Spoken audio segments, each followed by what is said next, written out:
अपनी भी और बहनों की भी। तो यहाँ इन्होंने नाश्ता शुरू कर दिया है और मैं वहाँ लंच की तैयारी कर रही हूँ। क्या कर रही हो? अच्छा जी, यहाँ इनका जो है ना नाश्ते में बन रही है नूडल्स। अस्सलाम वालेकुम, मेरी सारी सोनी यूट्यूब फैमिली कैसी है? अल्हम्दुलिल्लाह हम लोग भी हैं ठीक ठाक और आप लोग भी होंगे ठीक ठाक। अल्लाह ताला सबको ऐसे अपने घरों में हंसता बसता मुस्कुराता खुश और आबाद रखे, आमीन। अच्छा जी, ये सुबह का टाइम है, इनको स्कूल भेज रही हूँ। फटाफट जल्दी जल्दी तैयारी हो रही है और इन्होंने इसके बाद करना है नाश्ता। आज लंच भी फटाफट बना लिया मैंने। अच्छा जी, ये देखिए कल मैंने यहाँ मेहंदी जो है ना मिक्स करके रख दी थी बच्चों के लिए। अभी मैं इनके सरों पे लगाने लगी हूँ मेहंदी। ये जो है ना अब सरों की मेहंदियाँ भी वॉश करूँगी मैं। ज़ैनब की मेहंदी वॉश हो चुकी है, इनको नहला चुकी हूँ और क्या कलर आया है मेहंदी का, इतना खूबसूरत कलर आया है। ये देखिए इसके बालों में, ये भी बहुत खूबसूरत हो गई, बाल भी खूबसूरत। ये देखिए। अच्छा जी, मैंने सुबह का भी लोग शूट किया, उसके बाद दोपहर का मैंने कुछ भी शूट नहीं किया। बच्चे आके स्कूल से सो गए थे। जैसे ही ये सो के उठी मैंने मेहंदी गूंद के रखी हुई थी तो बस मैंने इनके सरों पे लगा दी मेहंदी। मैंने एक घंटा रखी। 1 घंटा रखने के बाद मैंने इनकी मेहंदी धो दी। मेहंदी धोने के बाद मैंने सोचा इनकी काफ़ी दिनों से मैंने बालों की ट्रिमिंग नहीं की थी, जबकि मैं इनकी हेयर कट्स करती रहती थी, लेकिन अब ये खुद नहीं काटने देती हैं कि नहीं मम्मा हमें लंबे बाल अच्छे लगते हैं, हमें लंबे बाल ही चाहिए। अभी भी इनाया नाराज़ थी थोड़ी कि मम्मा मत काटे मेरे बाल। मैंने कहा बेटा बाल थोड़े थोड़े ट्रिम करने से जो झड़ रहा होता है बाल वो भी रुक जाता है और बाल अच्छे से ग्रो भी करता है। इनको यही कह के मैं थोड़ी थोड़ी मैं इनके बाल कट कर रही थी, क्योंकि नीचे एंड्स जो थे वो काफ़ी दिनों से मैंने टच नहीं किए थे, इनकी ट्रिमिंग नहीं की थी ज़रा सी भी, तो वो काफ़ी ख़राब भी और ड्राई भी हो रहे थे। तो बस ये कहते हैं ना कि थोड़ी सी नोके भी कट जाए ना बालों में तो बहुत ज़्यादा चेंज आ जाता है, बहुत फ़र्क पड़ जाता है बालों के वॉल्यूम में भी और बालों की कंडीशन में भी। तो बस अभी जो है ना मैं यहाँ इसकी जो है ना लेयर कटिंग कर रही हूँ, क्योंकि इसके बालों में है कर्ल, तो हल्का हल्का नीचे से बाल मुड़ जाता है ड्राई होने के बाद। तो मैं इसको स्टेप नहीं दे रही हूँ, स्टेप कटिंग में थोड़ा बाल ज़्यादा जाता है। ये वैसे ही नाराज़ हो रही थी कि नहीं काटे मेरे बाल, तो फिर रोना शुरू कर देती। तो मैंने स्टेप कटिंग नहीं की, मैंने इसकी लेयर कट की है जो आगे फ्रंट से आती है, जिसको फेदर कट भी कहते हैं और अरबी में इसको शलाल कटिंग कहते हैं। तो मैंने इसकी इस तरह से सारे बाल आगे करके मैंने इसके जो है ना ट्रिम कर दिए थे और बहुत ही अच्छा लुक आ गया था, इनाया के बालों में वॉल्यूम आ गया था। अच्छा जी, इस तरह से मैं इनके जो है ना कट कर रही हूँ। और इनाया की तबीयत भी थोड़ी डाउन थी तो इसने एंटीबायोटिक भी पी हुई थी और नींद भी थोड़ी इसकी कम थी, तो ये काफ़ी थोड़ी जो है ना डिम आपको नज़र आ रही है, नींद में नज़र आ रही है। तो बस यहाँ मैं फटाफट जो है ना इनकी कटिंग कर रही हूँ, फिर इनके बाल ड्राई करके आपको एंड में दिखाऊंगी।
अच्छा जी, ये देखिए आशा का फाइनल लुक।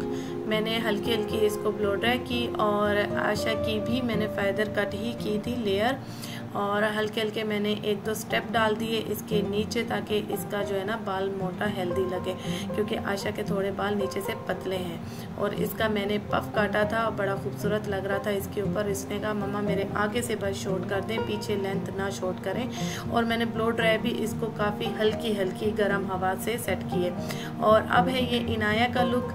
आप इस कटिंग की जो सेटिंग है ब्लो ड्राई से बाहर की तरफ भी टर्न करवा सकते हैं और अंदर की तरफ भी टर्न कर सकते हैं, स्ट्रेट भी कर सकते हैं। ये कट माशाल्लाह अच्छी लगती है हर सेटिंग में, और ये सब पे सूट करती है। अगर सिल्की बाल हो तब भी अच्छी लगती है। ये cut feather cut layer cut है, जो आगे फ्रंट पे लेयर आता है सारा, और ये कर्ली बालों पे भी अच्छी लगती है। इनाया का बैक करें तो इनाया की पूरी वी कटिंग डीप जो है ना यू कट हो लग रही थी इनाया की माशाल्लाह, और आशा का स्टेप लग रहा था जब पीछे करें तो। Yellow green and strawberry colour red वाला मिक्स करके रख दिया है पानी में। थोड़े से पानी में पाउडर वाले जो कलर होते हैं वो मिक्स करके रख दिए हैं। बना रही हूँ कलरफुल राइस मीठे, और पानी उबलने के लिए रख दिया है। नमक थोड़ा सा ऐड कर दूंगी और इसमें 3-4 लौंग डाल दूंगी। 3 से 4 मैंने लौंग डाल दिए हैं। अब मैं इनको मिक्स कर लूँगी नमक को अच्छे से, और इनको पानी को उबलने के लिए रख दूँगी। चावल मैंने भिगो दिए हैं। मैंने इसमें ना राइस डाल दिए, डाला है थोड़ा सा, उसमें इलायची डाली है 3, और ड्राई फ्रूट मेरे पास नहीं है, ड्राई फ्रूट नहीं डालूँगी। 1 प्याली इसमें चीनी जा रही है। यहाँ आदिल साहब चिप्स और नैगेट्स बना रहे हैं। चलिए यहाँ आधा कप दूध डाल देंगे। यहाँ चीनी को उबाल आने देंगे। अच्छा जी, यहाँ चीनी बिल्कुल दूध में घुल गई है। अब हम इसमें राइस ऐड कर देंगे। ये चावल मैंने उबाल के रखे हुए हैं। इस तरह उबालने हैं कि एक थोड़ा सा कच्चे हों चावल, इस तरह नहीं पूरे उबले हुए गले हुए ना हों। एक ही हाथ से काम और व्लॉग बनाना बहुत मुश्किल हो जाता है। अब मैं एक ही हाथ से मैं थोड़ा रखती हूँ, छन्नी को पूरा साफ कर लूँ। अच्छा जी, ये देखिए अब ये जो है ना हम थोड़ा सा हल्के हल्के हाथों से कर लेंगे मिक्स इसको, चावलों को। ठीक है। अच्छा जी, यहाँ जो है ना जो कलर मैंने मिक्स किए थे उसमें मैंने उबले हुए राइस डाले हैं थोड़े थोड़े। इसमें भी येलो ग्रीन एंड रेड।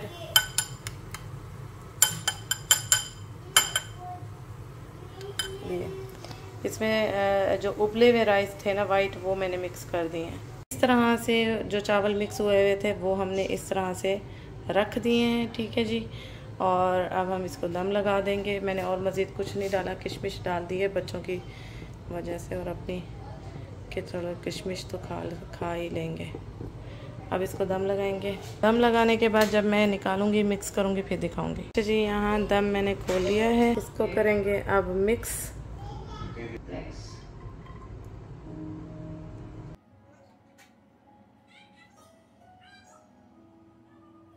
अच्छा जी, अब राइस हम इंजॉय करने लगे हैं। ये देखिए इतने माशाल्लाह खिले खिले और मज़ेदार सा जर्दा बना है कलरफुल राइस का।